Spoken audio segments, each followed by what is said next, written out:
Welcome back to my channel RMBA to Take. আশা ৰাখিছোঁ আপোনালোক সকলোৱে ভালে আছে আৰু আজিৰ এই ভিডিঅ'টোত আমি আলোচনা কৰিব লৈছোঁ অসম লোক সেৱা আয়োগ আসাম পাব্লিক সাৰ্ভিস কমিশনৰ এটা লেটেষ্ট আপডেট এটা লেটেষ্ট নোটিফিকেশন ইয়াত আপোনালোকে দেখা পাইছে ডেট 13th of March 2025 আৰু নোটিফিকেশনটো হৈছে regarding interview of the viva post for the post of medical inspector of factories under labor welfare department. Yeah, this is the name of the post and department. Medical inspector of factories under labor welfare department. Date of interview 29th of March 2025. Reporting time was 9 a.m. Kiki likha sami abar sailo yad aho.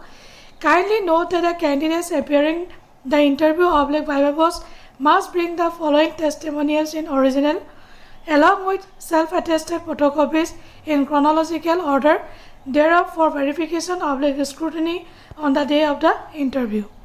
Interview jitina abo itina apnaloke loi jabo lagibo documents bilak original logote self-attested photocopy jihokol state government or employees hoy teoloke NOC dibo lagibo aru yat or boli dise PRC/employment exchange registration certificate.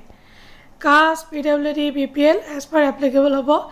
Declaration form A এখন আপোনালোকে APSC ওয়েবসাইটত গৈ form বুলি এটা section আছে তাৰ পৰা আপোনালোকে ডাউনলোড কৰি এখন ফিল আপ কৰিব লাগিব আৰু এটা ইম্পৰ্টেন্ট পইণ্ট ইয়াত লিখি দিছে the intimation letters shall be uploaded on 24th of March 2025 in the APSC website.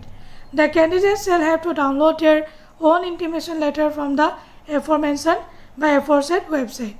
তো এটো আছে এটা ইম্পৰ্টেন্ট আপডেট যদি ভিডিওটো আপোনালোকে ইনফৰ্মেটিভলি ভাবিছে তেতিয়াহ'লে এটা লাইক কৰি দিব চেনেলটো সাবস্ক্ৰাইব কৰিব নাপাহৰিব লগতে ভিডিওটো শ্বেয়াৰ কৰিব নাপাহৰিব আজিলৈ আহোঁ বাই বাই টেক কেয়াৰ জয় হিন্দ